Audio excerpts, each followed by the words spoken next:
The man came home from work and, in anticipation of a delicious dinner, went to the kitchen. But there was an unpleasant surprise. "I don't understand. What is this?" Nick stared unhappily at a plate of pasta without anything. "Dinner," his spouse, Catherine, answered calmly. "Do you call that dinner? I'm a man. I need some meat." "We have no money to buy meat," Catherine explained quietly. But instead of calming her husband down, her tone made him very mad. "What did you spend all the money on? Did you spend it on all the manicures and new clothes again?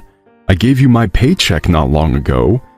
Catherine looked at her nails, which hadn't seen nail polish for a long time, and said quietly, sighing, "First of all, you gave me a paycheck 3 weeks ago, and I spent it all to buy groceries. I used my salary to pay the utilities, bills, and a loan.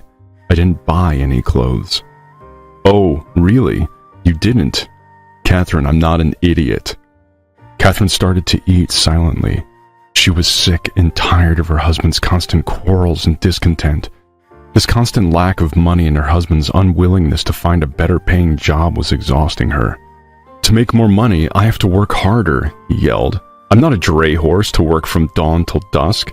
You should spend less money at your beauty salons." "Well, I work 2 jobs somehow, but I'm not a dray horse either," Catherine answered in a soft voice. "Don't try to compare my work to yours. You just spend all day drinking coffee and chatting with your colleagues, and that's it. You could get a 3rd job while working like that." "Well, at least you could find one if you think it's so easy." Catherine had some savings. She was going to buy a new coat, and not because she wanted something new, but because it was embarrassing to wear the old one to work. Catherine did her best to hide shabby fabric. She restitched buttons and sewed on some appliques, but still it was obvious that it was time to throw it away. Regardless, the next day Catherine went to the grocery store and bought a chicken. The money was taken from her savings. "That's all right. They promised a bonus this month. Maybe then the money saved will be enough to buy a coat," the woman consoled herself. Her husband was not impressed with a dinner of vegetables and chicken. He looked squeamishly at what his wife had cooked and left the table in silence, making it clear that he was not going to eat this miserable semblance of food. But the truth was that Nick came to his mother's after work and had dinner at her place, justifying himself by the fact that his wife had wasted all the money on manicures and there was nothing to eat at home. His mother shook her head reproachfully, feeling sorry that her son had such a spendthrift wife, and put one more juicy piece of meat and some salad on his plate. But she never cooked such expensive food for herself, preferring potato soup and porridge. His mother also tried to save money as much as she could. The prices of medicines had increased so much that she had to choose between eating or getting medical treatment. On payday, Nick gave his wife only half of the money. "I need a new winter jacket," he explained. "I've had this one for 2 years. Enough." "Well, I've been wearing the same coat for 5 years. Is that okay?" Catherine asked indignantly. "You have a choice, either beauty salons or a new coat," said her husband. "Oh, really?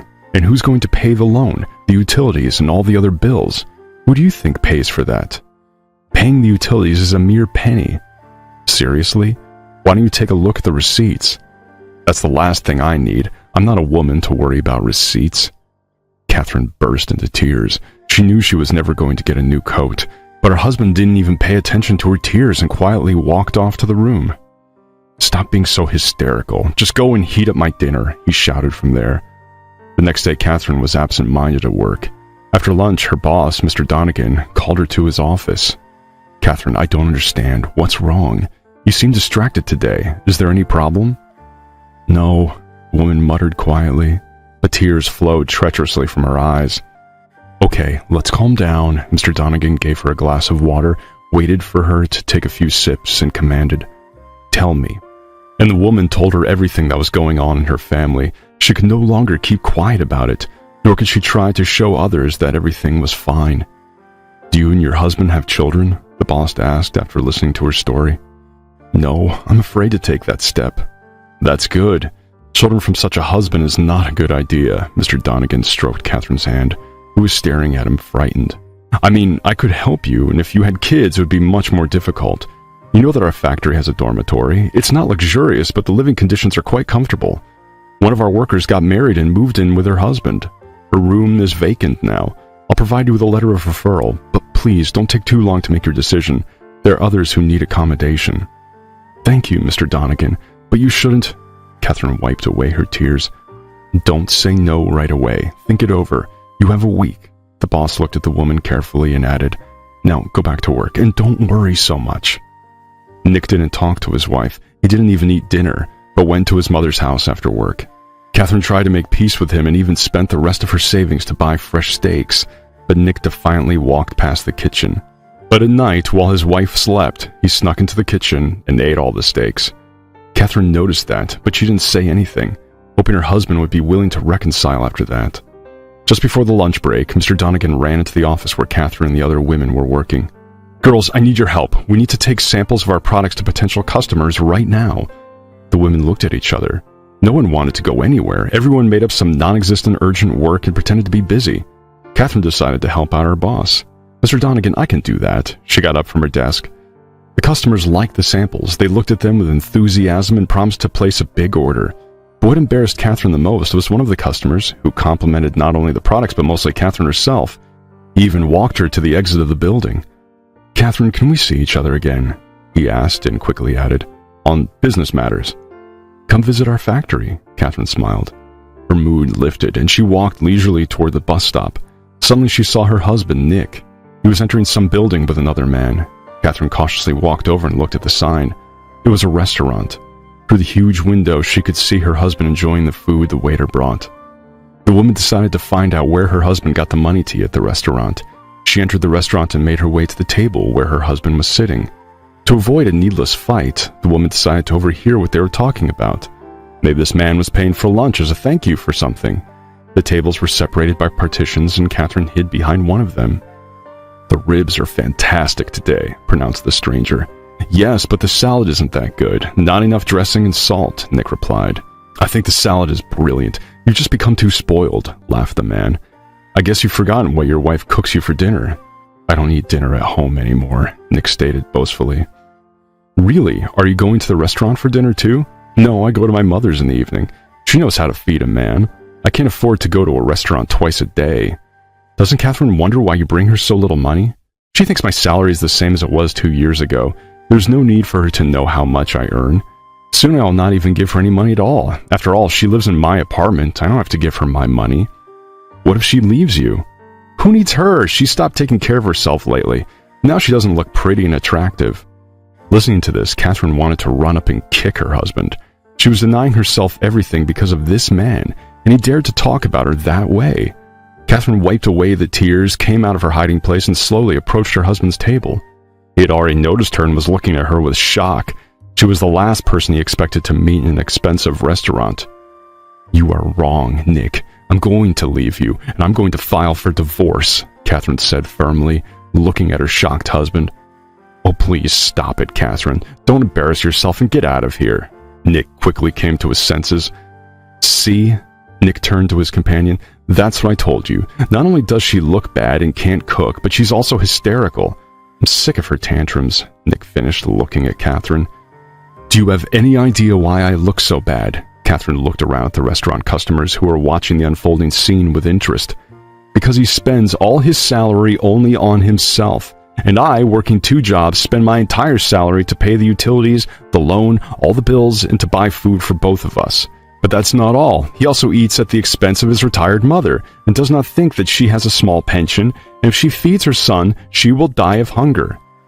I'm leaving you." Catherine turned around and headed for the exit, accompanied by the silence that hung over the restaurant. "Hysterical!" Nick shouted after her, but she didn't even turn around. "Nick, really," said his colleague, "your wife doesn't look like someone who spends all her money on herself.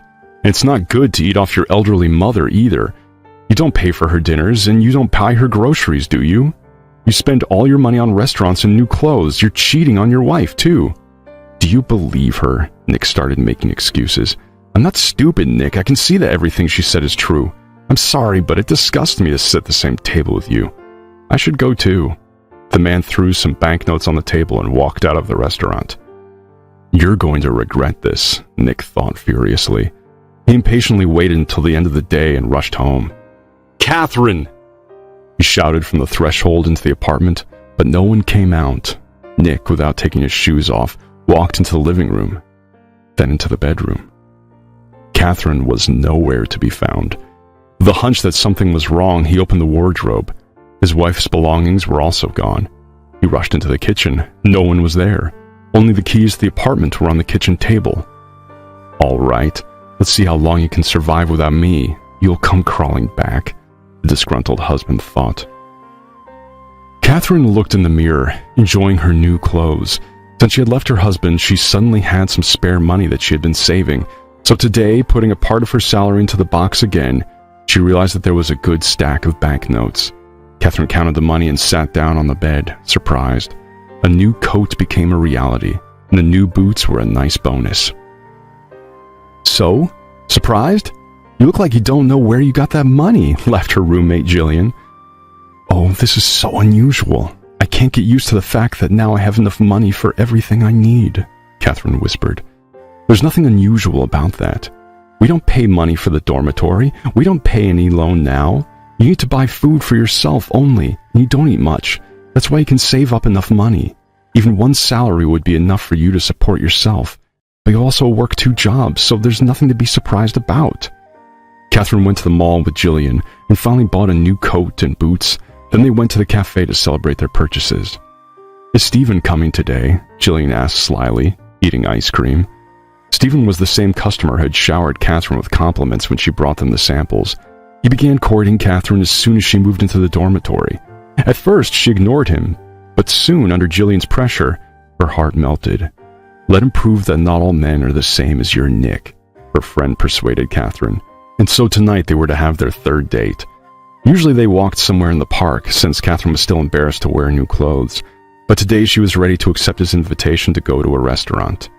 Nick sullenly forked at the unappetizing pasta. He didn't have a penny in his pockets. For the first month after Catherine's leaving, he continued to live as before and was even glad that now he did not have to give his wife part of his salary. But a month later, he got a phone call.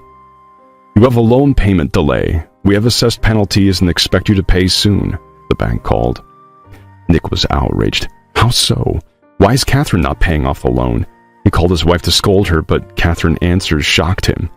"The loan is made out to you, and the item you bought with that money stayed with you. So why should I pay for it?" Catherine answered calmly and hung up. After a while, there was not only a loan debt but also a utility payment delay. Nick never wondered who was paying the bills, and it turned out that the bills were huge, considering that he constantly forgot to turn off the lights and water in the apartment. He had no choice. When he got his paycheck, Nick paid off his debts and was left with almost no money. He went to see his mother, but she wasn't at home. She was hospitalized. Since she spent almost all her money on groceries to feed her son, she could not afford to buy the necessary medicines, and she began to have serious health problems. Dinners at his mother's house couldn't save Nick anymore. Buying the cheapest pasta with the last of his money, Nick tried to make it to his next paycheck, cursing Catherine. After a week of this diet, Nick couldn't eat pasta anymore. He even loathed the smell of it. To stifle his hunger, he went for a walk. It was a weekend and people were walking the streets at night, going into cafes and restaurants. In the window of one of the restaurants, Nick saw his ex-wife. She looked gorgeous in a beautiful dress with a new hairstyle. She was laughing at what the well-dressed man sitting across from her was telling her. Nick turned around and ran back home to his cold pasta.